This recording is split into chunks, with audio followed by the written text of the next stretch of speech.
Bom dia, boa tarde, boa noite, pois eu não sei em qual momento do seu dia você nos assiste.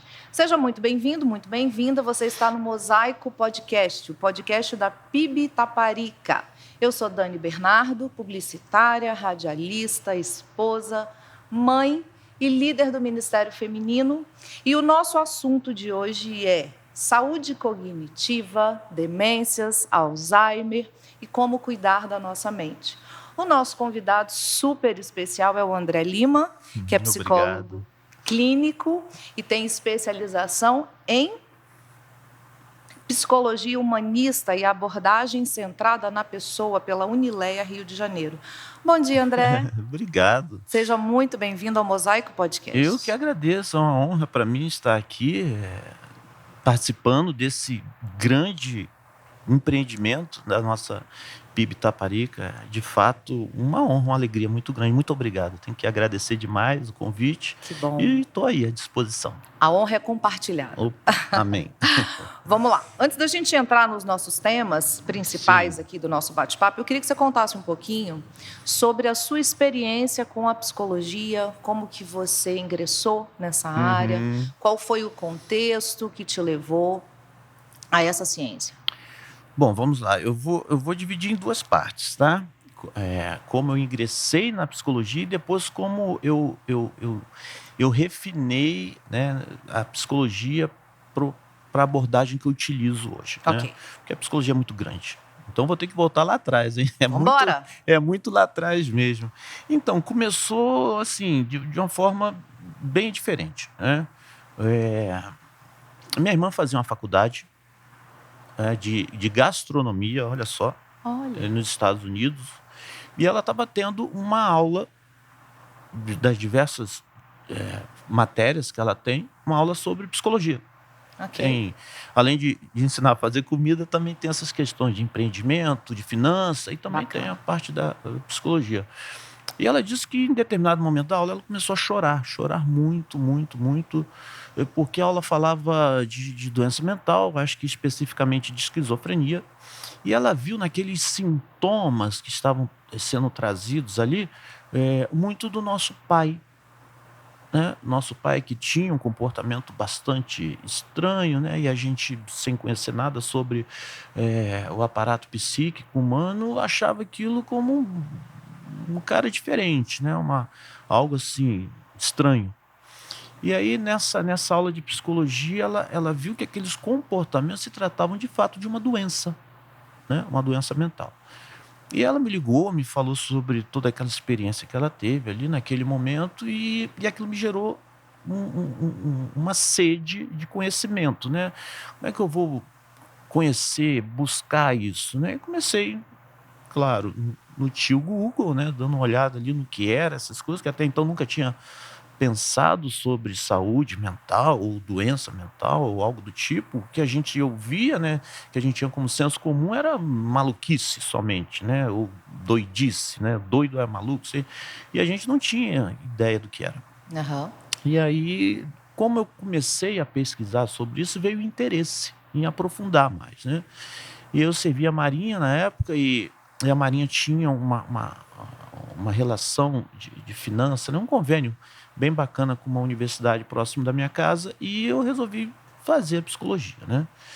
Então, começou como uma resposta a uma situação, a um questionamento pessoal da vida de vocês no trato com o pai de vocês. Isso. Aí, essa busca por resposta foi que fomentou, né, essa vontade de aprofundar, né?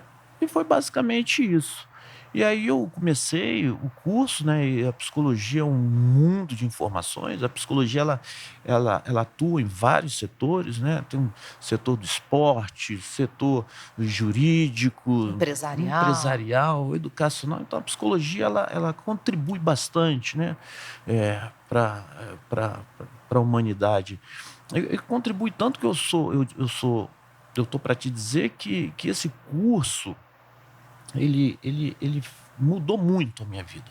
Olha, Né? Não profissionalmente, né? Mas enquanto aquela pessoa que busca respostas do mundo, do outro e de mim mesmo. né? Então a psicologia ela te dá essa luz do porquê de muita coisa, né? E quando a gente tem esse conhecimento, né? Quando a gente tem também essas experiências, a gente, né, pode ajudar outras pessoas. Bacana. E como que isso transicionou dessa resposta pessoal para uma atividade profissional agora de fato? Então, foi construído desde 2005, né? Que eu comecei na faculdade em 2005. Em 2010 eu estava me formando, são 5 anos a formação. Ok. E aí eu mudei, né, de localidade, eu saí de Campo Grande, onde eu morava, no Rio de Janeiro, e transferi para mais perto do trabalho, em Niterói. E nesse momento também, já no final da formação, começaram os estágios supervisionados, Ok. né? E aí, o que são os estágios supervisionados? Existe lá o SPA, que é o Serviço de Psicologia Aplicada, onde pessoas passam por ali e fazem inscrição para poder serem atendidos por estudantes, De né, de psicologia. psicologia. Claro que esse estágio é supervisionado, eu levava essas minhas vivências, eu levava essas minhas experiências para a minha supervisora, né? O atendimento era supervisionado também, ou Não, o estudante tem a flexibilidade de atender de forma individualizada o paciente? não é individualizado, Ok. tá? Era só eu e o cliente no setting. E aí eu anotava o que precisava ser anotado, as minhas impressões sobre os processos psíquicos, e levava para a E coordenação. você batia essa bola com a Bati essa sua bola com a coordenação, né? E ela muito sensível, sabe? Assim, influenciou tanto que a professora Mônica era a minha supervisora. E ela era da área humanista existencial, que é a sua que é a formação, que é a minha. sua Que é, especialização é, aqui.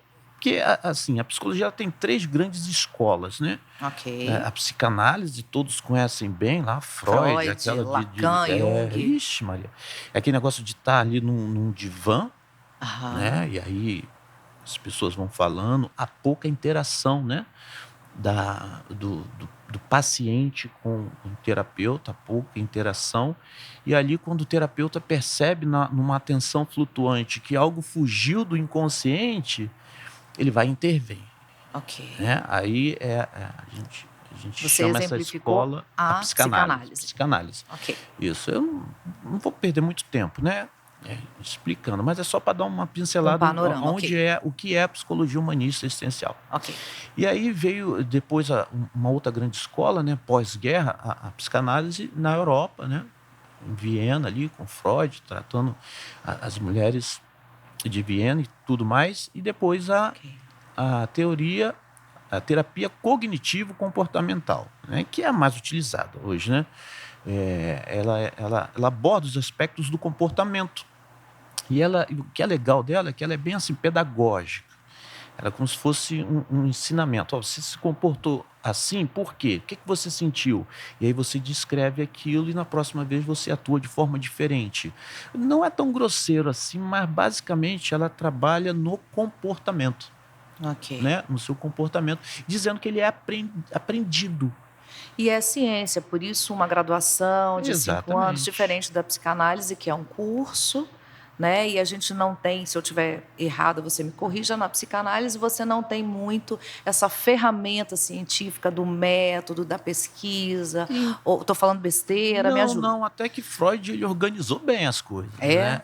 Ele cientificou bem isso porque ele deu corpo, né? Ok. Porque o objeto de estudo, né, da psicanálise é o inconsciente. Não existe nada mais subjetivo do que o inconsciente. Né? O que é o inconsciente, né? Livros e livros tentam definir, e aí é bem difícil, Se né? eu for falar por abordagem, na psicanálise, então a abordagem ela vai mais para a linha do inconsciente e na psicologia, na terapia cognitivo-comportamental, a gente vai mais para o consciente. É a grosso modo, né, a minha análise Deixa eu aqui, só mas é mais ou melhorar. menos Isso, isso? isso. O objeto de estudo da psicanálise, o inconsciente. Ok, Ok?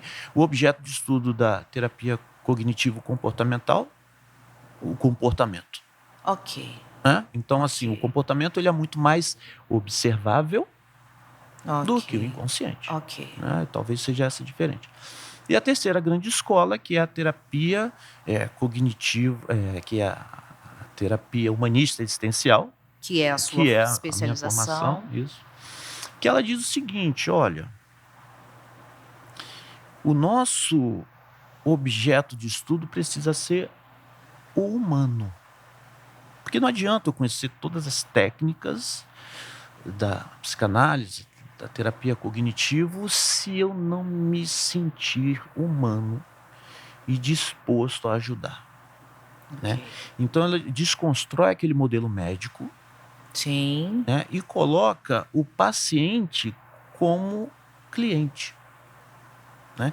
Então há uma equiparação, não existe aquele desenho de um detentor de conhecimento, existe uma pessoa disponível. Ele é coautor do seu processo de tratamento ou de... Totalmente, totalmente. A terapia humanista, ela quer dar ao sujeito a responsabilidade pelo que ele é, Que bacana. né? Ele dá àquela pessoa que está fragilizada, que está ali cheio de respostas, né? Ou de dilemas. Né? Sem resposta. Respostas que não chegaram ainda, né? Ele dá essa oportunidade dele ser o protagonista, né? Então, o que a gente faz o tempo todo? Claro que a nossa interação é como se fosse aqui agora, né? Quando eu Aham. estou no meu consultório com meus Eu clientes. estou sendo avaliada, psicóloga? Não, não, hoje não. Hoje não. E a dinâmica é diferente, né? A gente não trata ele como paciente. Eu não chamo meus clientes. Por que Ok. cliente? Porque ele vai comigo, Ok. né? Ele vai à frente, eu vou só olhando e criando possibilidades para ele, Bacana. né? Então essa é a grande diferença, né?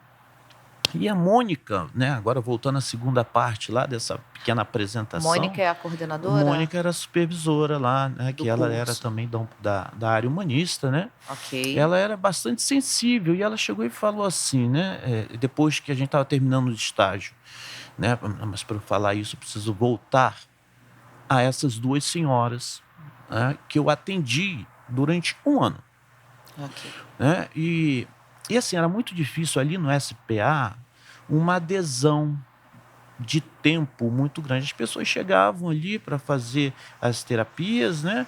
E logo depois iam embora, não permaneciam, Ok. né? Até porque era uma clínica escola, ok? Então era assim, muito imediatista. A pessoa estava com um problema e ali tratava alguma coisa, mas não continuava. E ela achou assim bem interessante que duas senhoras que eu atendi, eu comecei e conduzi o processo terapêutico até o final da minha. Ela achou isso legal. Ela falou assim: André, por que você não investe, não coloca a energia da psicologia na área da terceira idade? Né? Então veio um Já veio um direcionamento para direcionamento, você porque ela estava sensível, né? E pela percebeu. percepção dela. Que bacana! Foi legal, né? Aí eu pensei nisso, né? E realmente avaliei e percebi que, de fato, aquelas duas senhoras ali, elas debruçaram sobre o processo terapêutico e dali não saíram mais. Eu acho que se eu estivesse por lá, estariam comigo até hoje, Que né? bacana! E isso direcionou bastante, né? Isso fez com que eu pensasse nesse campo de atuação, Que é o que você atua que hoje. é o que eu atuo hoje, né? Concomitante com o consultório, né? O consultório Entendido. da área clínica. Então eu trabalho Entendido. com a terceira idade, até porque eu fiz outros cursos.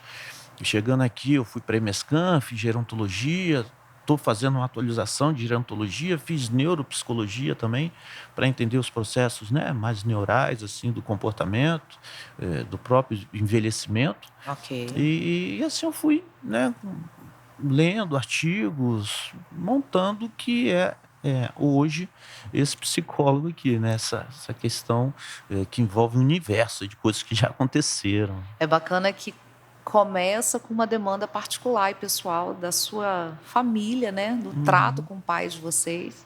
É, E veio foi nessa só um start.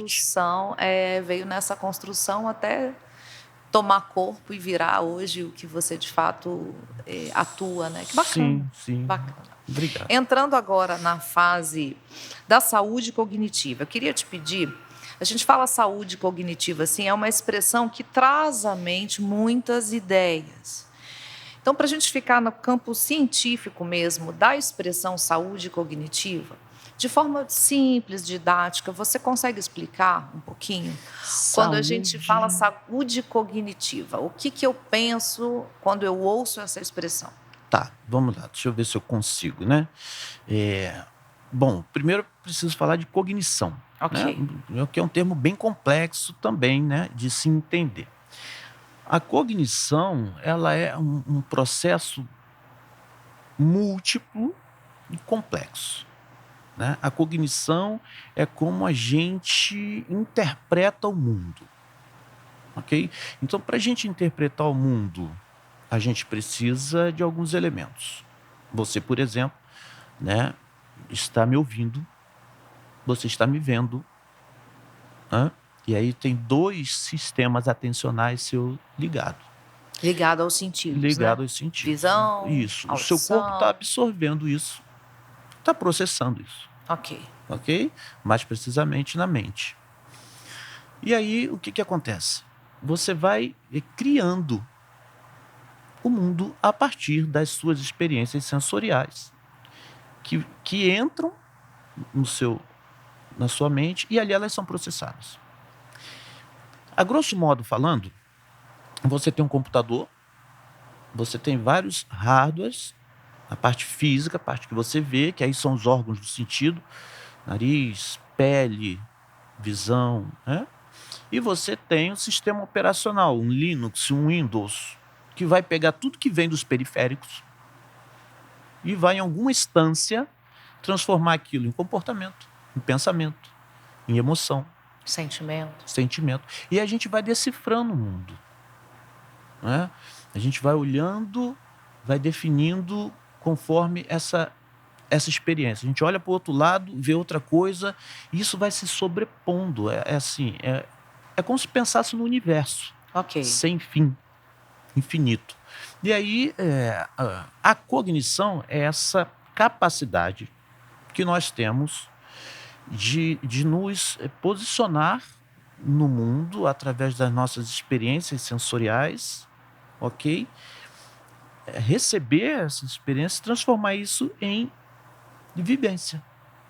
Em ações e comportamento. É aprendizado. Cognição é o aprendizado. Então você viu, você leu, você aprendeu, você guardou.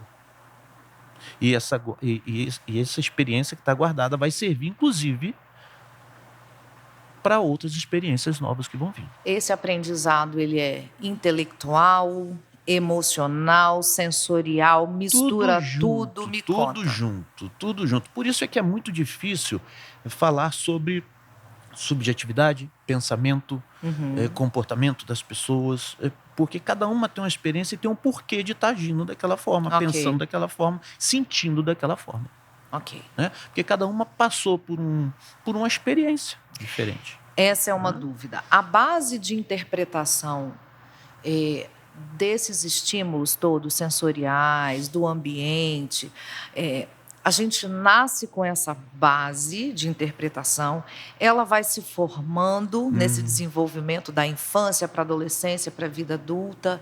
Como que se constrói? A gente vai recebendo os estímulos. Eu entendi o que você falou.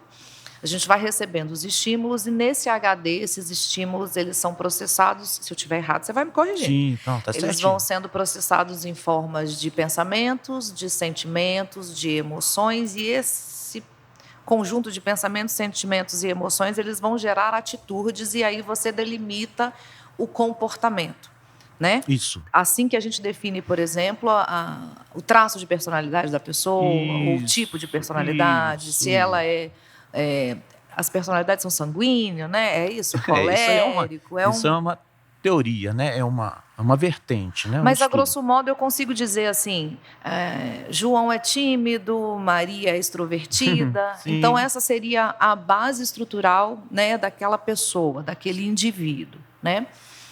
Essas interpretações, elas, para serem feitas, para gerarem atitudes e comportamento, existe uma base lá dentro da gente, algum lugar lá dentro da gente, que é como se fosse, o que eu estou tentando exemplificar aqui, é como se fosse um código genético, né? Nossa genética, ela vem pré-definida. para o comportamento, tem alguma base de interpretação desses estímulos? Então, Dani, os empiristas, né, ingleses, já há séculos atrás, traziam essa questão, né, de separar corpo e mente. Como é que Ok, se dão essas coisas, né? E até hoje ninguém definiu, que isso aí é uma pergunta que só a filosofia responde, ok, não é nem a ciência, ok. né? A psicologia em si é a filosofia. A gente muito se questiona, né? Fulano é igual ao pai.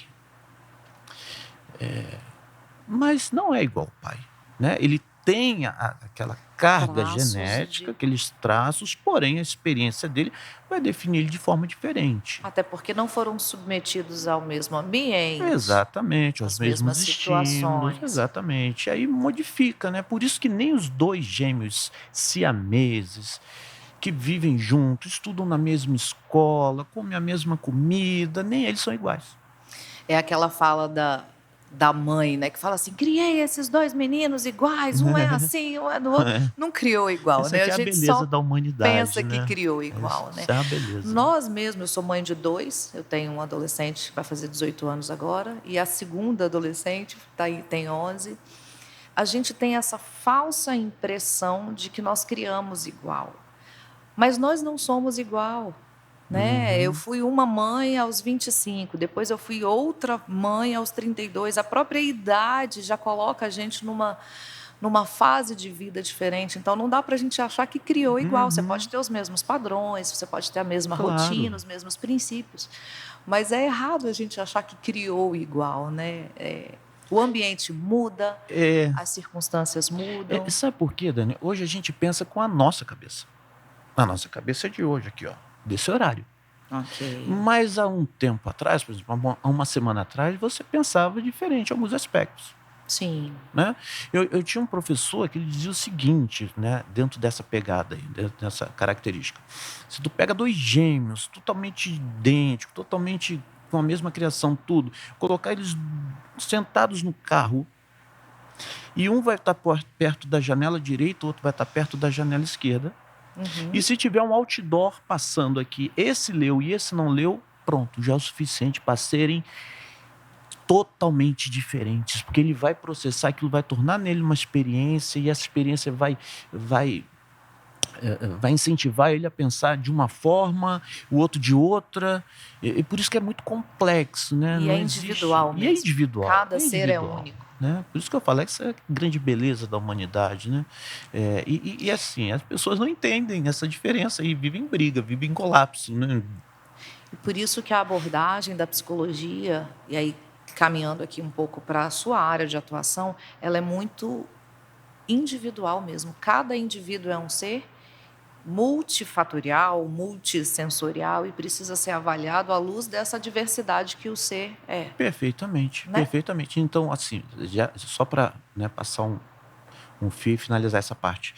Como você disse que cada um é um, como é que eu posso aplicar uma técnica para todos? E voltando nas abordagens, como são Ai, diferentes. fala sobre isso um pouquinho, Né? porque a psicologia é ciência, Sim, baseada em modelos, em testes. Então, como e adorei que métodos, você tocou nesse métodos, assunto. práticas, né? A gente pode usar, mas não vai funcionar igual para todo Pois é, mundo. como é que eu vou utilizar em você a mesma técnica dentro de um consultório de que eu utilizo na fulana, em outro. Então é empírico, é É muito empírico, por observação. isso que precisa acontecer essa relação, essa intimidade entre o terapeuta, né, e o seu cliente.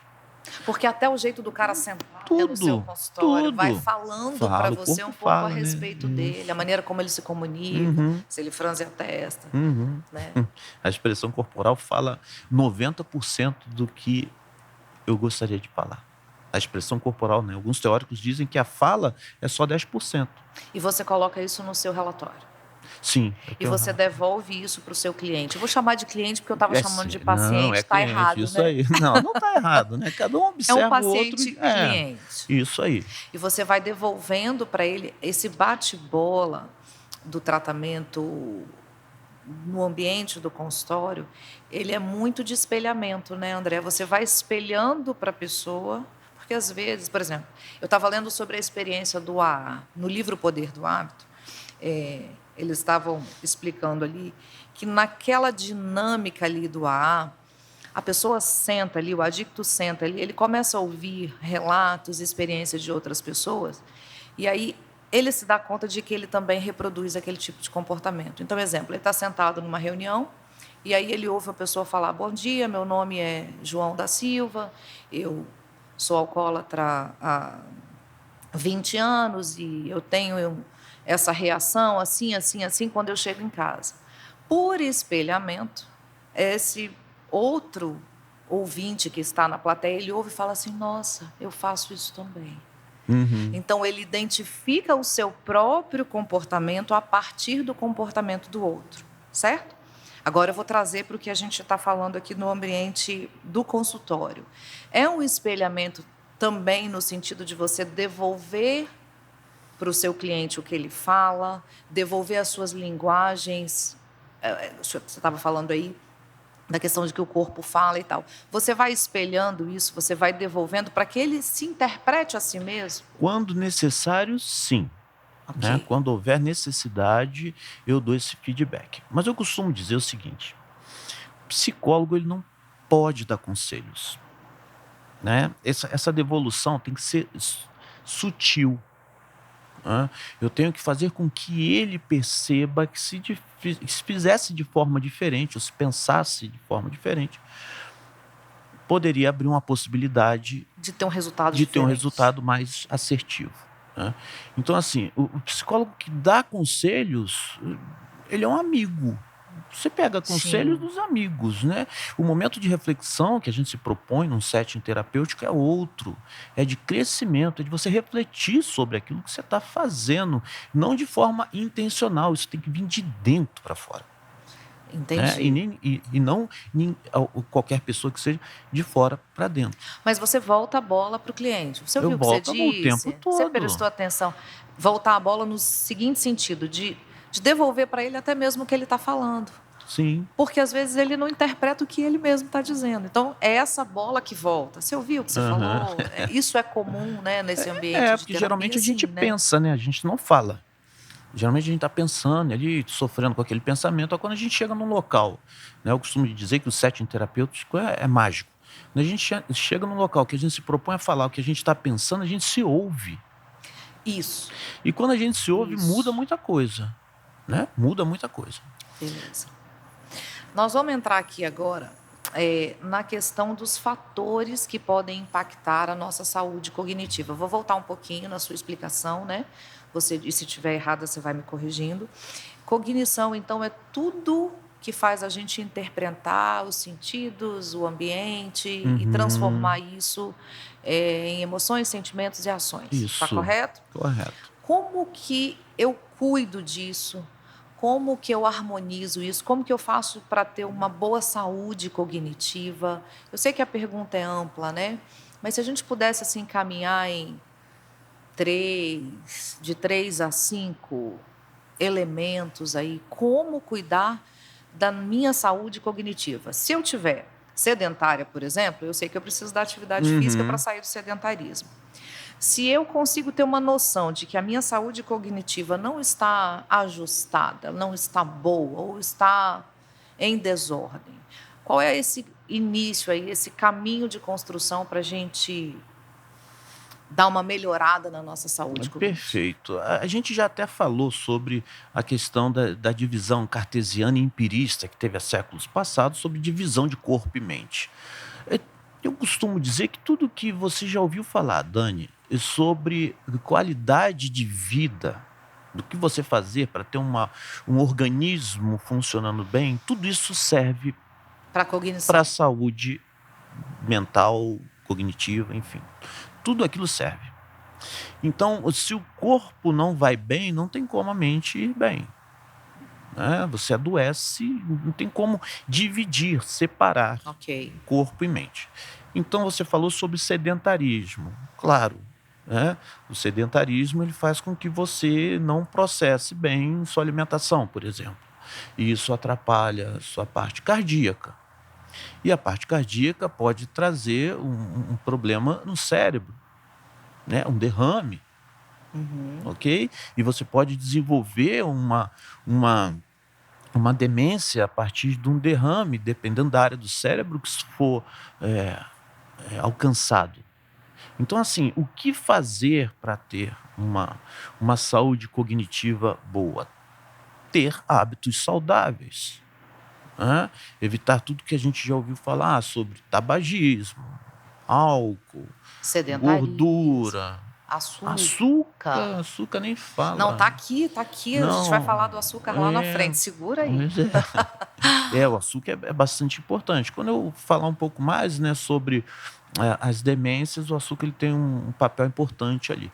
Então, assim, não existe Uma receita de uma bolo. receita de bolo, né? Existem fatores, assim, algo que a gente fazer para retardar o processo, né? Eu costumo dizer para os meus alunos que muito do que a gente faz ali, né, a gente vai falar mais à frente sobre o curso Positivamente, muito do que a gente faz ali não vai evitar o aparecimento de uma demência, vai atrasar, postergar, isso aí. E o que acontece muitas das vezes?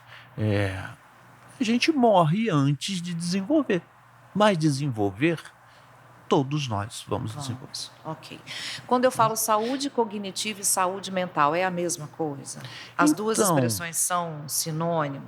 Ou tem diferença? Se tem diferença? Saúde mental envolve a mente como um todo, o processo de emoção, tudo. E saúde cognitiva seria uma parte da saúde mental. Então, a gente pode falar de saúde mental, né, melhor do que saúde cognitiva, né? Essa é uma expressão, saúde cognitiva, a forma como a gente tem de interpretar o mundo, né? Sim. Eu acho que saúde cognitiva a gente vai entrar muito na parte das doenças, né? Quando a gente for falar de Alzheimer, de demências, aí acho que a gente traz mais para a expressão saúde. Tá. Pensando então nas fases do desenvolvimento humano, né? Do bebezinho lá recém-nascido até o ancião de dias, como a Bíblia fala, né? O ancião de dias. Tem diferença, André? A mente é a mesma? A mente é diferente? Ela é igual o músculo que muda? O osso do adolescente que está dando estirão, ele estica? Estou falando de uma forma agora bem prática, física mesmo, de fisiologia do funcionamento humano, pensando na fisiologia, tá? O que muda, e pode ser a grosso modo também, é só para a gente entender um pouquinho do seu universo. O que muda lá da mente do recém-nascido e quais são essas etapas que ele vai passando de recém-nascido e chega lá no ancião de dias? O que é essa mente, como que é essa plasticidade, o que muda? Dani, a estrutura é a mesma, o que muda... A gente estava falando, né, de HD e de programas e tal. A estrutura é a mesma, ela cresce um pouquinho, mas o que muda são o excesso de percepções, vai gerando um acervo de comportamentos. Como que é isso ao longo do desenvolvimento humano? Você falou de plasticidade. É um termo bastante utilizado na Você viu que eu estudei para estar aqui com você hoje. Pois não vai deixar eu mentir sozinho. Então, o que acontece? É igual o corpo. O corpo de um adolescente come 3 Big Mac e o rapaz não engorda. Se eu comer meio Big Mac, já ganho um peso. Então, assim, o processamento, tanto orgânico quanto mental, ele vai mudando ao passar do tempo, ao passar dos anos, né? O bebê está em uma expansão vertiginosa das suas redes neurais. Vai chegando a criança, vai aprendendo aquilo tudo com uma rapidez, com uma velocidade. Por quê? Porque o universo neural dela está em expansão. Por isso que as crianças de tenra idade aprendem mais facilmente 2, 3 idiomas, né? São mais aptas a ganhar conhecimento de forma mais rápida, tá certo? Tá tudo novinho, né, Dani? Sim. Tá tudo novinho ali, funcionando, voando baixo, como a gente fala. Então tem sim essa facilidade bem maior, né, do que os mais idosos, né? E outra coisa, né, no momento em que a criança vai se desenvolvendo, o cérebro é formado de quê? De redes neurais. Então, o cérebro nada mais é do que células nervosas. Então, ela vai se desenvolvendo, vai crescendo, vai ganhando experiência, vai ganhando estímulo, aquilo ali vai... É como se você estivesse numa academia. Você Ok. vai malhando, vai crescendo os músculos, o cérebro da mesma Da forma. mesma forma. Chega um determinado momento da vida que não adianta eu ir para academia que eu não vou ganhar massa. Chega um determinado momento da vida que não adianta eu estudar que eu não ganho neurônio. Né? Então a gente entra num processo contrário. Processo contrário não, processo inverso. Ok. Né? Em vez de subir, a gente já começa a descer. E aí é onde a gente precisa estar atento e tomar alguns cuidados para que essa descida não seja tão vertiginosa também, que ela seja leve ao ponto de nós morrermos antes desses eventos começarem a acontecer. Né? Porque como eu havia dito, né? Alguns teóricos dizem que as demências, elas são naturais, e que todos nós vamos ter. Uns vão Mais, desenvolver outros antes de morrer, menos. Ok. entende? E outros vão desenvolver, não vão desenvolver porque vão morrer antes. Então vai dizer que aquele ali não teve, porque não teve Entendi. tempo, né? Mas Entendi. que Tem uma curva, André? Tem uma idade? Dani, ó, é nos 40, nos 50, nos 60. O que que a gente tem de pesquisa em relação a isso? Nós temos, assim... você fala para as demências. não. Qual é o pico dessa curva e que a nossa Tá. capacidade de aprendizado, de armazenamento de informações, de processamento de informações, ele começa Essa a ter uma pergunta é queda? boa. Como a gente teve assim uma base dessa entrevista, né, voltada para a complexidade da formação, tanto da mente quanto do corpo, cada caso vai ser um caso. Não tem Né? um Cada padrão. caso vai ser um caso. Então, quer dizer, onde vai ser o cume, né? Onde que a gente chega no alto e começa a descer? Vai depender do histórico de vida de cada um. Tem uma base? Tem 50 anos. 50 anos. Eu não tô falando das demências, que é um pouquinho depois. Sim, a gente está falando especificamente agora da cognição, né? A gente está falando De das perdas. Das perdas. Está ligado, pode estar ligado às questões hormonais, tanto para homens quanto para mulheres, porque a menopausa na mulher chega aí por volta dessa idade, 45 a 50 anos. A andropausa no homem também está aí de 50, se eu estiver errada, você vai me corrigindo, 50 a 55 anos. Isso é um fator? Com certeza. Com certeza. Tanto trazendo aqui uma curiosidade, né, dando um spoiler antes da gente chegar lá, as mulheres têm mais Alzheimer do que os homens. Eu achava que era o inverso. Não, são as mulheres. E justamente por duas questões. Uma é essa que você trouxe, as questões hormonais, que são muito mais fortes e evidentes nas mulheres, né? E quando a gente fala de Alzheimer, de demência, a gente está falando em química. Ok. Tá? E as mulheres têm essa alteração maior do que os No rapazes. período de menopausa. Isso. E a parte boa dessa informação tão ruim para as mulheres é que as mulheres vivem mais. Né? E por elas viverem mais, os sintomas se manifestam antes por causa da longevidade, exatamente, que é o que você está explicando longevidade. aqui. A mulher está mais no setting familiar, o homem está envolvido em guerras, em esportes radicais. Então, os homens, eles trazem essa curva de expectativa de vida muito para baixo. Sim. Né? No Brasil, por exemplo, a gente está hoje em torno de 79, 78 anos, hoje, né? A média. De média de idade. De média. Só que as mulheres estão com 84 e os homens estão com 72 anos. Por isso que elas manifestam, Exatamente, por causa da longevidade. Exatamente. Considerando o envelhecimento, então, a gente estava falando, né, qual é o pico, assim, para a curva desse déficit aí. A gente falou em torno de 50 anos, né? Então, se a gente considerar o envelhecimento, como que a gente pode envelhecer, André, preservando esse bom funcionamento da mente? Complexa essa pergunta, hein? Evitando os fatores de risco. Tabagismo, álcool, evitando os fatores de risco. Isso aí. Alimentação, sono. Porque tem assim, algo muito importante que a gente precisa trazer, que é a questão da hereditariedade. Eu vou te perguntar isso depois. Né? O quanto das doenças são genéticas, o quanto são do ambiente, do estilo de vida. Mas vamos lá. A gente ouve falar, né? Talvez você... Com certeza. De famílias. Por exemplo, aquela família toda ali é propícia a desenvolver câncer. Ok. Caramba, aquela família ali quase todos têm diabetes. Ok. Né? Nossa, aquela família ali, né, só tem maluco. A gente ouve falar isso. Então, assim, há uma tendência né, muito grande dessa questão da hereditariedade e da e genética da ali como genética. fator. Exatamente. Eles são dos principais, né? Mas assim, elencando aqui, você citou, então é ajuste do estilo de vida mesmo. Ajuste do estilo de vida, associado às questões, né, que eu trouxe da hereditariedade. Vamos falar de Alzheimer e demências? Eu tenho uma dúvida. Vamos. É a mesma coisa? É tudo a mesma coisa? Demências e Alzheimer? É igual? É Então, diferente? O que é diferente?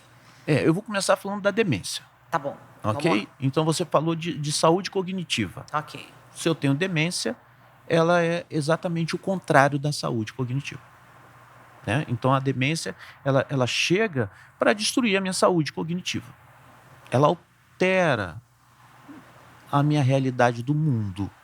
Ela me afasta por vários aspectos. O Alzheimer, ele é só uma dessas demências. Existem pelo menos mais 100 tipos de demência. Nossa, são tantas assim? Sim. O Alzheimer, a doença de Alzheimer, ela é a mais conhecida, né? Ela alcança aí por volta de 60% a 70% do total de demências está vinculada à doença de Alzheimer, e por isso ela é tão conhecida, né? Então, assim, demência é o processo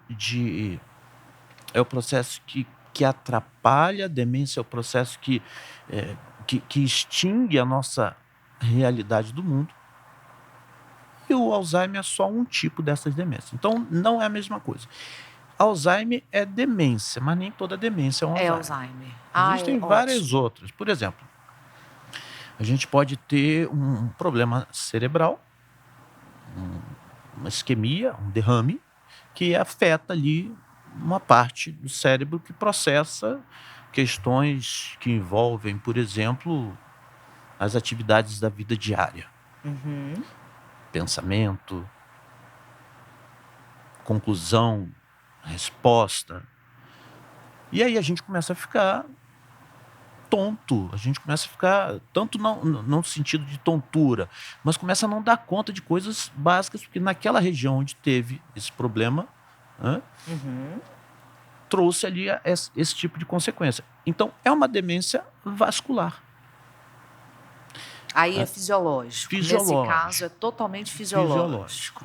A doença de Alzheimer também, assim, ainda é uma grande dúvida, né, para muita gente. Sim. As pessoas ainda estudam muito. Mas também é orgânico também o Alzheimer. A gente vai ver que os beta-amiloides, eles trabalham, são proteínas, né, são açúcar concentrado de forma diferente, de forma alterada Ok. no cérebro, que vai fazendo com que essas redes neurais, que eu falei lá no início, né, que o Sim. cérebro ele é formado por redes neurais, essas redes elas se conectam. E exatamente esses beta-amiloides, eles se concentram nessas uniões entre uma célula e outra e quebra essa união. Solta. Então aquele estímulo que passa a não chegar do outro lado com tanta qualidade. É como se fosse zinabre em fio. Sim. Como se fosse um zinabre. Agora você trouxe para minha linguagem, Pronto, para o meu isso. universo. É como se fosse um zinabre que vai dando no fio, e aí aquela condução elétrica, a corrente elétrica que passa por aquele filamento de cobre ali, né, trazendo para uma casa, por exemplo, passa a não chegar conforme. Sim. E muito interessante, assim, que o diagnóstico 100%, né, de demências, e principalmente do Alzheimer, o diagnóstico 100% certo, ele só dá no pós-morte. É? Por quê? Porque você faz a autópsia e faz o estudo no cérebro. E não pode fazer com o paciente. Não pode, não dá, não tem como. A gente tem como hoje dizer, sim, que está tendenciado ao Alzheimer por conta de imagens, comportamentos, há todo um protocolo, mas a fundo médico. Mesmo só na autópsia. A fundo médico só o pós-morte, né? Me fala aqui, você falou sobre o açúcar, né? E a gente ouve muito, a gente tem visto, assim, rede social, então é todo dia, né? Que o glaucoma é açúcar nos olhos, a diabetes é açúcar no sangue, o Alzheimer é açúcar no cérebro? Alguns teóricos dizem que sim, inclusive vão mais adiante. Falam que o Alzheimer, ele é a diabetes tipo 3. É. Eu já li estudos sobre isso. Eu vi um pesquisador, não vou me lembrar o nome dele agora, citando os benefícios da dieta cetogênica no tratamento do Alzheimer e no tratamento da esquizofrenia, por exemplo, onde você tem uma diminuição muito grande de todos aqueles sintomas ali, utilizando a dieta cetogênica, que aí é a base só de gordura e proteína. Pois é. Você praticamente extingue, não é ela não é totalmente sem carboidrato, mas é uma dieta predominantemente baseada em gorduras boas e proteínas. E aí você vê essa diferença no paciente de Alzheimer e essa diferença no paciente esquizofrênico, por exemplo. Faz todo sentido o que você está falando, porque a incidência do açúcar, né, desses beta-amiloides que se concentram ali, eles são basicamente, né, tudo isso que você falou. Né? Então, assim, se você tira do seu organismo, né, voltando sempre nessa questão, né, as pessoas precisam entender que a mente, o corpo, eles estão unidos, né, eles fazem parte de um Trabalhando mesmo juntos. organismo, né? Mente e corpo é um mesmo organismo. E quando a gente traz para isso, a gente começa a entender o porquê de algumas alterações comportamentais estejam vinculadas a algumas dietas. Sim.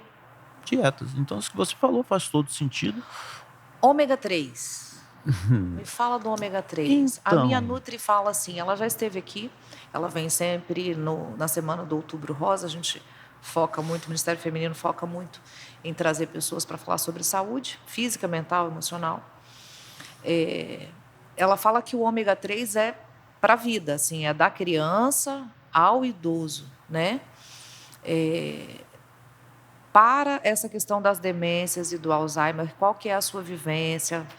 Dani, não faz diferença nenhuma, faz diferença, não sei, vai ter que ter estudo ainda para provar. Pois é. Isso é comercial, é para vender ômega 3, que é caro pra caramba, me conta. Pois é, cada um vende seu peixe, né, Dani? Cada um vai tendenciar as pesquisas, né? A gente sabe como é que funciona, muitas das vezes, algumas indústrias farmacêuticas. Mas o que acontece? Nos últimos 25 anos, a gente evoluiu muito pouco na área de medicamentos, de prevenção, Então, assim, existem sim, né, algumas substâncias, algumas drogas, né, medicamentos que melhoram sua condição orgânica. Mas não vai mudar o quadro clínico, não vai alterar Mudar não vai. o funcionamento, Mudar não ou a vai. disfunção não vai alterar. A gente está falando de demência. Se a gente está falando de demência, não vai mudar. Não. Beleza. Até porque as demências, né, elas são doenças neurodegenerativas, né, crônicas, e elas não regridem. Né? Então, elas são destruição do tecido neural, por isso elas são neurodegenerativas, crônica porque elas estão ali e dali elas não vão sair, e progressiva porque elas não retornam, elas não progridem, elas só avançam no sentido ruim das coisas mesmo. Você relatou a experiência com seu pai, né? No início era muito de percepção, vocês não sabiam identificar o que era. Trazendo agora para o universo do envelhecimento, as demências e o Alzheimer. Eu estou ali no trato, então, com uma pessoa da minha família. Quais são os indícios, André? Quando eu começo a perceber que aquela pessoa, aquele meu familiar, aquele meu parente, ele está dando indícios de que tem um processo de demência ou um processo de Alzheimer em curso ali. O que eu preciso ficar atenta? Então, essa é uma pergunta muito boa. Né? Quando a gente fala em Alzheimer, né, pelo menos o senso comum, né, pensa logo em memória. Sim, esquecimento. Exatamente. O que eu estava fazendo mesmo? Isso. Meu pai está nessa fase, tá? Ele está com 71 e a gente não... Por isso que eu estou te perguntando. O interesse é meu também. Legal. A gente está conversando ali e aí ele perde o fio da meada do raciocínio e sempre aborda com a mesma pergunta. O que eu estava falando mesmo? E aí você devolve a bola para ele e ele volta para o raciocínio. E aí lá para as tantas da conversa, mas o que você falou mesmo? Aí eu devolvo de novo a informação. Então, assim, o que a gente vai anotando no nosso caderninho para dizer assim, ó, Tem um Então, sinal aqui, tem um indício aqui, porque o esquecimento em si é muito vago. Eu estou com 43, sim, eu eu esqueço um também. monte de coisa. Eu já ia falar isso. Eu já Então, ia assim, falar o isso. esquecimento, eu acho que é a primeira coisa que a gente pensa, mas ele é tão amplo para um diagnóstico de demências e Alzheimer, que eu queria que você falasse um pouco sobre outros sinais, outros fatores, o que a gente observa, principalmente no paciente idoso, que já passou dos seus 70, 75. Uhum. Que tipo de dica, de observação você dá para a gente nesse sentido? É exatamente isso que você falou, né? Memória a gente perde, até porque os lapsos, a perda de memória, muitas das vezes é um mecanismo de defesa do aparato cognitivo E aí não significa que é e não demência. significa que é demência, Ok. né? Onde está alguma coisa, procurei, né? Principalmente os homens, né? É. Esposa, cadê? Me ajuda Ah, eu aqui. tenho 2 Pois desses é, em os casa. homens já têm essa diferença sensorial. Ok. Mas vamos lá. É, o que acontece, né? O Alzheimer, ele tem níveis. Nível Você vai separar, leve, você vai falar de Alzheimer moderado. primeiro, depois das demências. Então, Ou é é parecido? bem parecido. Tá. Tá? É bem parecido como eu falei, né? O Alzheimer é responsável por 60% a 70% dos casos de De demência. demência, ok. Né? Então, se a gente falar de demência, vamos falar de Alzheimer, que é a maior, né, questão. As outras são por corpos de Levy, por outros tipos, né? Então, falar sobre o Alzheimer é falar bastante sobre demência. Existem esses 3 níveis, né? Nível leve, moderado e grave. Aham. Né? E aí existem sim protocolos, né, médicos que conseguem, né, perceber em que nível O paciente o está. paciente está. E aí as observações, as anamneses, os exames clínicos, exames por imagem ajuda muito. E é uma equipe multidisciplinar, né? É muito difícil alguém fechar um Um diagnóstico de diagnóstico. Alzheimer por conta de muitas questões, tá? Mas sinais de alerta, o Os, que eu os preciso sinais, ficar atenta? vamos lá. Repetição. A pessoa Ah, começa a repetir o mesmo assunto toda hora como se falou, não tivesse passa 10 falado, minutos, fala de novo. ok? Perder senha de banco. Perder perder a sensibilidade de entender quando uma pessoa está falando uma mentira ou uma verdade. Não à toa, os números de golpes acontecem mais com Os os idosos. idosos. Que ela perde aquela capacidade até mesmo de desconfiar. Ok. Né? Então, o número de golpes é por conta disso também. E aí a pessoa sempre ia na padaria, 30 anos, a padaria próxima àquele caminho, e de repente se esquece de onde é para voltar. Então, assim, essas questões envolvendo a memória, a linguagem também. A gente percebe, Muda muda, o vocabulário? muda. Você busca palavras e não consegue evocá-las, né? Lembrá-las. E aí você perde. Some o nome das coisas ou some o nome de pessoas? Isso. Nos Mas é casos com mais graves, frequência. Com frequência. aí tem que ter, é por isso que eu falo, né? Por isso que o diagnóstico é complexo. Você precisa entender o quanto disso está intervindo na vida do sujeito, Ok. né? Porque a pessoa ela vai perdendo essa autonomia. Sim. Né? A gente tem uns aspectos que a gente leva em consideração, que é as AVI e AVD, né? As atividades de vida diária e as atividades de vida diária instrumentais. Aham. As atividades de vida diária é você almoçar, você Escovar o dente, ir amarrar ao o banco, tênis, né? dirigir. Então, dirigir já é instrumental, Ah, tá. né? Já é algo mais complexo. Ok. Né? Então, se alimentar, responder um telefone, essas coisas são, né, tomar conta de si. Envolve questões primitivas. Ok. Tá? As atividades de vida diária instrumentais são mais complexas. Por exemplo, ir lá no banco e sacar um dinheiro. Isso é muito mais complexo do que ir ao banheiro e fazer a sua própria higiene. Ok. Né? Mais complexo. Então a gente chama essas de instrumentais. No primeiro nível, as atividades que vão sumindo são essas instrumentais. Você vai perdendo essa possibilidade de dirigir, de fazer uma ligação, não sabe mais como utiliza aquilo, vai perdendo linguagem. Então, as pessoas precisam estar atentas. E depois as pessoas vão perdendo essa autonomia e não conseguem nem dar conta do seu próprio corpo, da sua própria higiene. Acontece muito também desse processo ele avançar no sentido das pessoas mudarem de forma tão drástica o vocabulário que começam a falar palavrões. Eu visitei uma senhora, foi diaconisa da igreja, ela estava da outra igreja que eu fazia parte, eu era membro, e a gente ia com o corpo diaconal lá, e era muito interessante a dinâmica dela, ela já estava em leito domiciliar, enfim.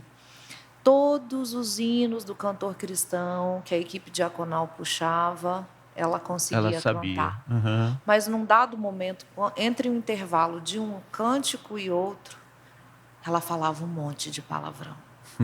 E assim, uma senhora que a gente tem um histórico de vida ilibada, sempre serviu na igreja, religiosa, criou os filhos no temor do Senhor. Então, é muito característico. E um outro exemplo que eu tenho, que foi quando a família da minha tia percebeu, foi a da mãe dela. Ela começou a ter atitudes muito drásticas. Hostis. De estar na sala, por exemplo, sentada no sofá, todo mundo assistindo televisão. E dela dizer assim, tô com calor. E tirar a roupa toda. Uhum. E ali foi o start para a família de que tinha alguma coisa disfuncional em curso na vida dela. Uma pessoa, a senhora púdica, uma senhora muito reservada, tirar a roupa na frente do todo. Então, assim, para algumas pessoas, André, eu imagino, eu queria até tirar essa dúvida com você, é muito característico como esse exemplo que eu te falei da mãe da minha tia. A pessoa tira a roupa na frente de todo mundo sem vergonha, você tem uma evidência clara ali de que tem um processo de demência em curso. Para outras, não é tão... Você falou do indivíduo, para cada um é de um jeito, né? Uhum. Para outras pessoas, não é tão evidente assim. Como eu citei o meu pai, por exemplo. São pequenos esquecimentos, mas eu, às vezes, também esqueço uma coisa ou outra. E tem uma diferença de 30 anos aí de idade de um para o outro. Então, às vezes, é difícil também a gente identificar. Quando é muito característico, como essa senhora que tirou a roupa, como a senhora que falou palavrão, tudo bem. Mas quando ele começa... de forma sutil, a gente pode estar mascarando também, né? Não aceitando, né? Muitas é das da vezes acontece disso. idade, é assim mesmo, o pai está envelhecendo. E as pessoas não querem dizer, né? Até mesmo um processo inconsciente, porque se eu assumo que meu pai ou minha mãe ou minha avó está apresentando Alzheimer, eu de fato me coloco na condição de um dia também poder tê-lo. Tem preconceito ainda, André, nesse sentido? Tem. O paciente não querer admitir, da família não querer admitir. A família. Nossa, então, sério? porque tão comum, tão falado, ainda tem preconceito? Tem muito. A pessoa ela não percebe muitas das vezes, né? Quem desenvolve o Alzheimer não percebe Quem percebe é quem está em volta. Por isso que eu costumo dizer, se você esqueceu a chave do carro, onde está, você tem consciência que você esqueceu, você não tem Alzheimer. Ok. Porque o processo de esquecimento é de apagar. Você não tem consciência que esqueceu. Ok. Ok? Esquecer é um processo natural. Você falou que tem 40, eu tenho 50, esqueço muito. Mas quando eu tenho consciência que eu esqueci, isso não é Alzheimer. Ok. Né? Porque ele envolve a consciência, essa visão de mundo. Sim. Né? A gente está falando dos aspectos cognitivos, que eles são removidos, né? Então você já não tem mais aquele dique psíquico de segurar um palavrão, de ter uma ação hostil. O trato social, então, é afetado? Muito, muito. Coisa que eu nunca fiz. Bater num filho, eu começo a ignorá-lo e ter atitudes hostis a partir dele vir me dar um carinho, por exemplo. Ok. Isso acontece, né? Em muitos casos. Já que você trouxe uma questão pessoal, né? A minha esposa também, a mãe dela tá com processo de Alzheimer acontecendo ali com ela, né? Ok. Então, assim, ela vive um dos melhores momentos da vida dela. A sua esposa ou a mãe? As duas. As duas. Por que a gente diz isso? Né? Porque, no caso, essas alterações comportamentais trouxe a ela uma beleza.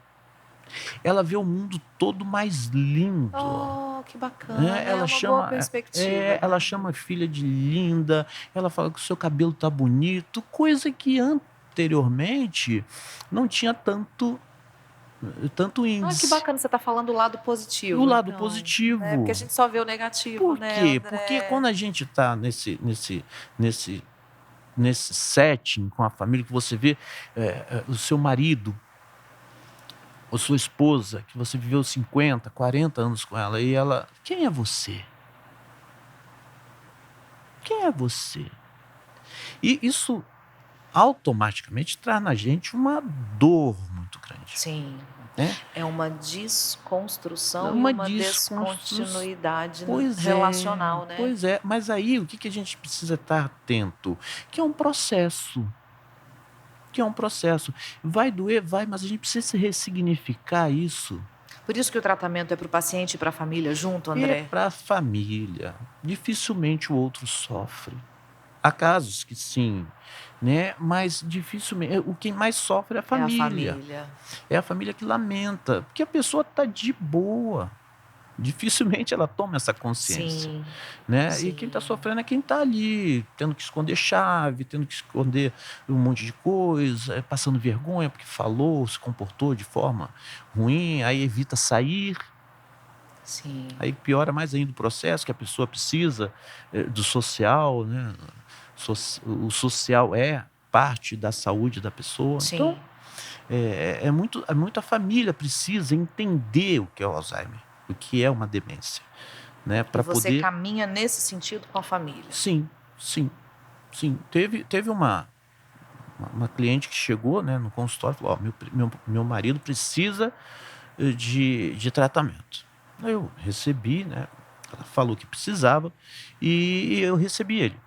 Ok. E ele manifestando, sim, né, demência, não posso crivar Alzheimer, mas ele sim estava no processo de demência, já abusando de álcool e uma fala muito da família que ele é alcoolista, aquele negócio todo. Eu falei: ó, ele eu não consigo atender. Ele eu não consigo. Para que eu cause em você uma reflexão ao ponto de mudar a sua Uhum. vida, você precisa ter consciência. Sim. Você precisa ter um entendimento de mundo para que você possa intervir nisso.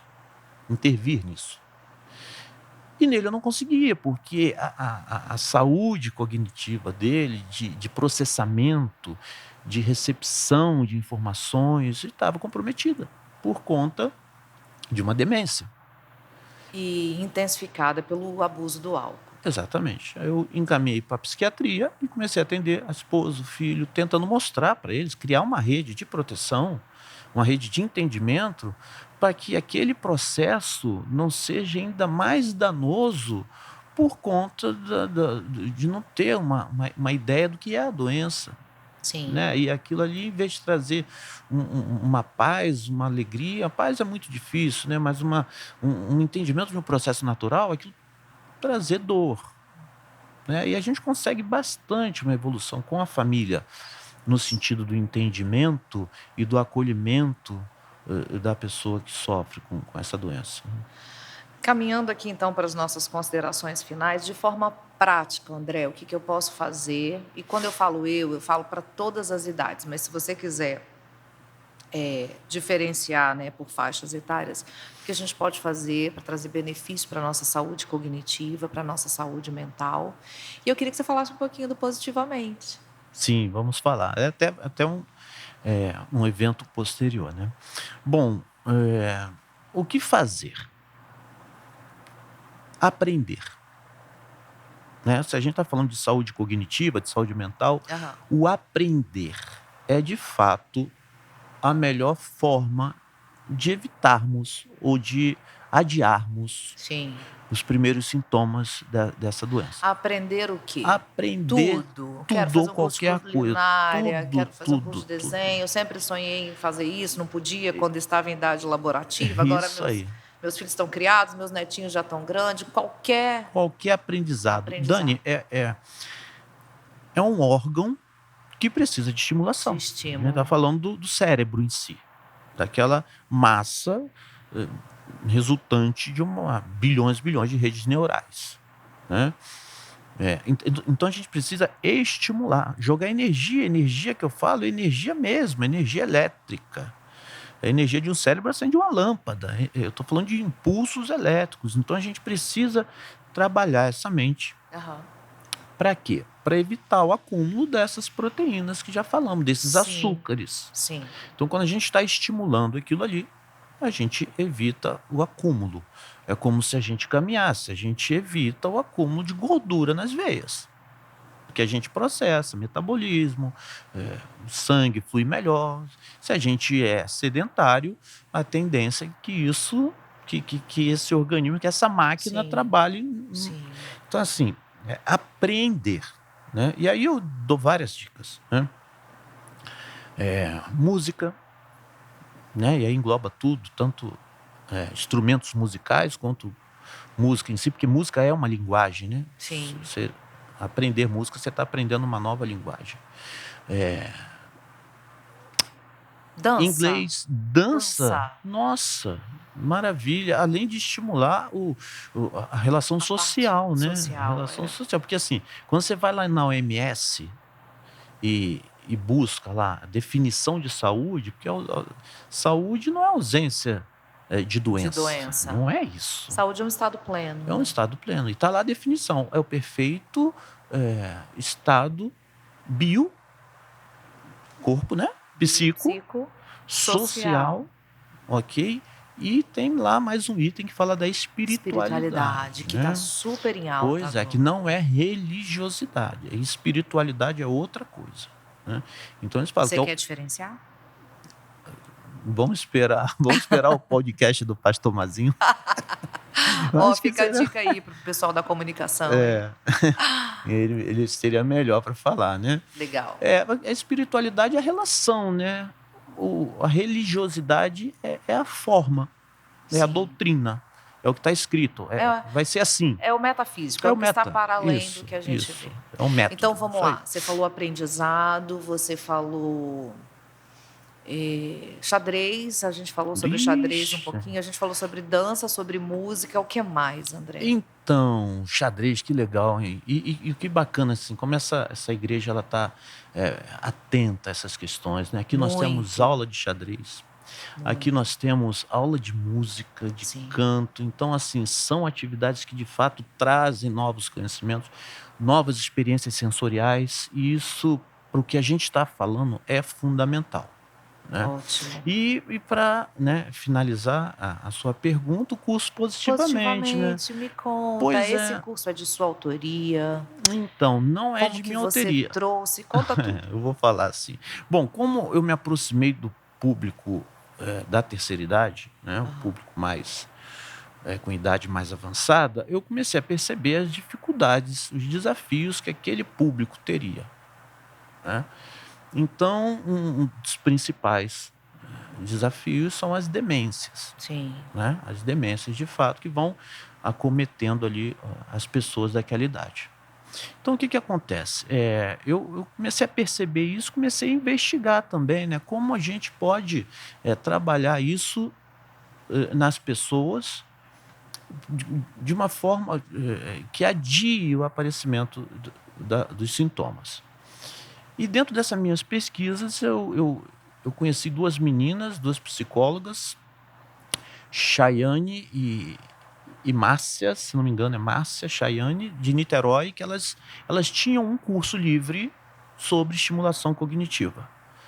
Elas davam aula, elas falavam dos aspectos neurais, elas falavam dos aspectos sociais. Enfim, elas traziam um material bem robusto sobre estimulação cognitiva. Legal. Que é essa questão de você estar ali trabalhando a mente para evitar tudo isso que a gente já falou até agora. E aí eu fiz esse curso e... Lá no Rio? Fiz online. Online. Isso. Raquel, não é Márcia não. Raquel. E Chayane. Isso. E aí, esse curso, ele baseou o Positivamente, ele norteou. Ok. Eu fiz as adaptações, eu procuro tempo todo novos exercícios na internet, leio bastante conteúdo sobre o assunto e vou Sim. adaptando, Sim. né? Então, esse curso, ele foi pensado para acontecer em 2020.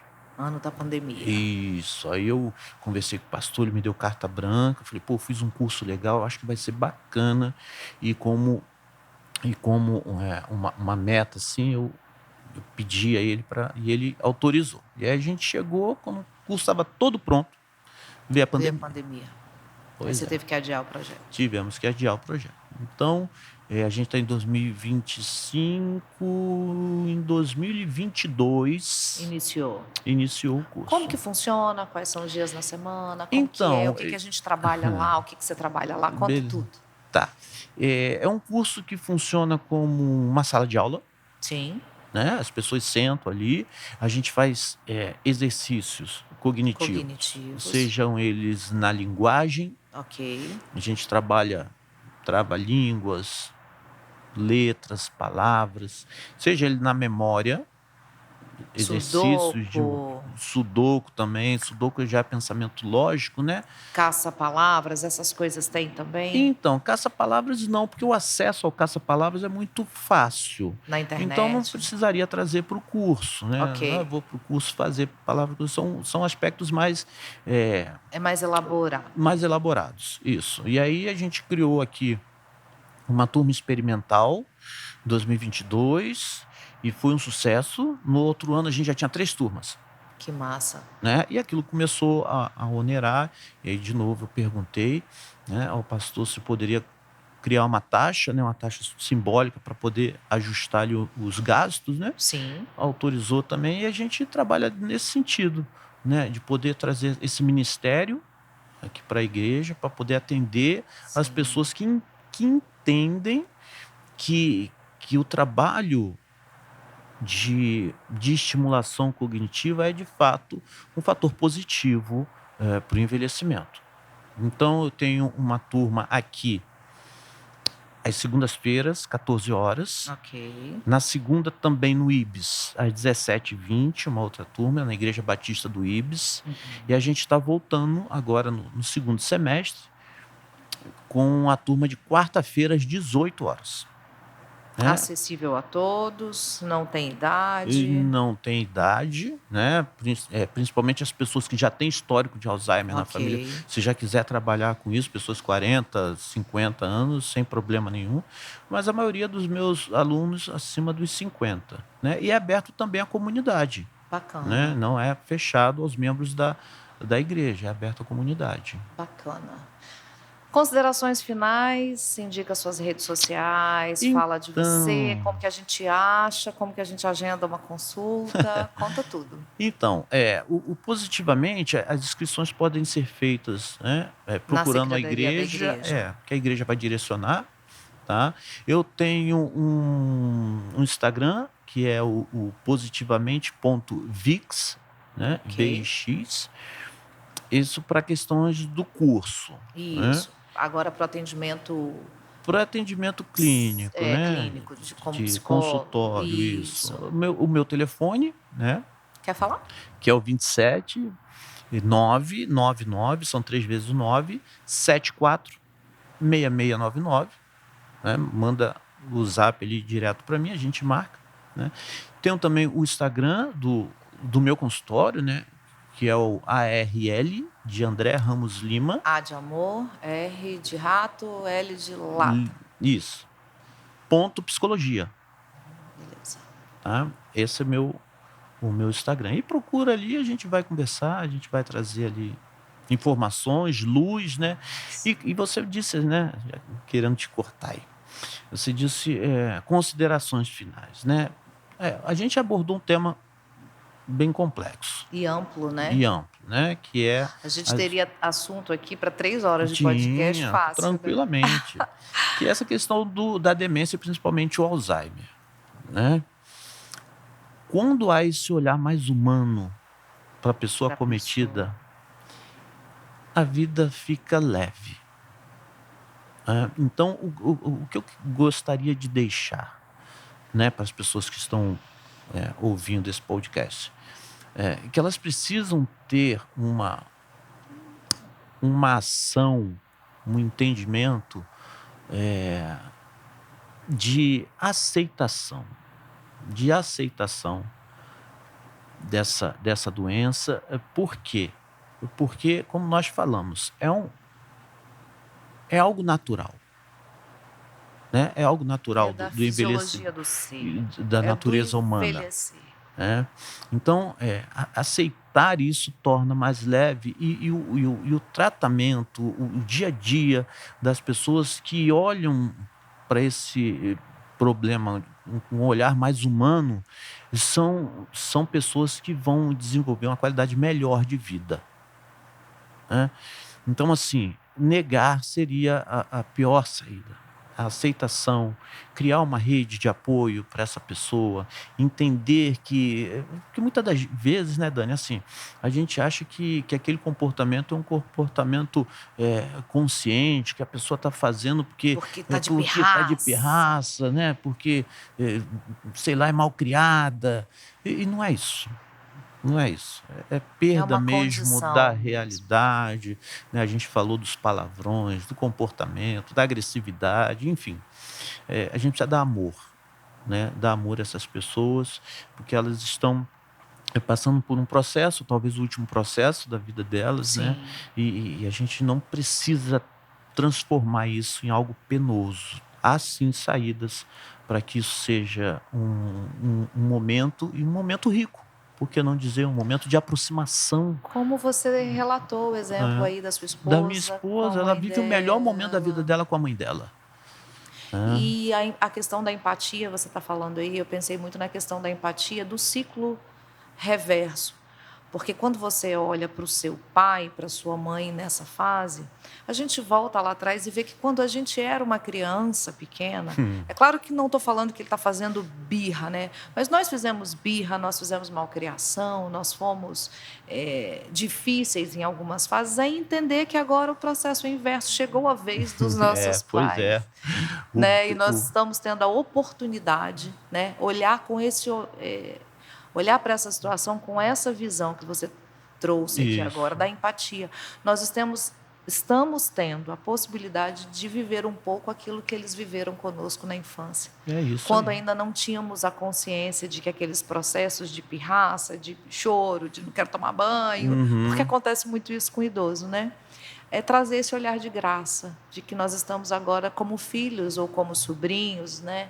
Ou como netos, nós estamos tendo o privilégio de passar por esse mesmo movimento com eles que eles passaram conosco. Isso, até mesmo como terapeutas, né? Porque, assim, empatia é uma das bases da minha teoria. Que bacana. Empatia, né? Já dizia Carl Roger, que se você não tiver empatia, esquece, né? Você vai administrar como um processo terapêutico, você vai dizer qual é o remédio, se eu não sei o que você está sentindo, se eu não me coloco no seu lugar para sentir suas dores. Então não adianta muito, né? Tem que ter, de fato, empatia. Eu acho que essa seria a receita. Obrigada por tudo. Mas já acabou? Eu acho que sim. Falamos de tudo. A gente tem um presente para você no programa. Olha que olha bacana. Só. Temos um presente do programa para você, uma lembrança. Né? Cadê a câmera? Está aqui, ó. Olha que bonito, a caneca. Obrigado, Dani. Te agradecer por tudo, por compartilhar conhecimento, ciência, né? A Igreja de Jesus nos nossos dias precisa ser também esse lugar onde a gente dá oportunidade para que a ciência, para que o comportamento, para que as questões da atualidade estejam, né, em voga e capacitar o povo de Deus para lidar, né, com toda essa diversidade do universo humano, como você falou. Nós somos, né, complexos e precisamos olhar para o idoso, precisamos olhar para a terceira idade com esse olhar de empatia, de graça, de misericórdia, de compreensão. Obrigada, Deus te abençoe, sucesso. Obrigado. Vamos juntos. Tudo de bom. Obrigada. Valeu. Tchau.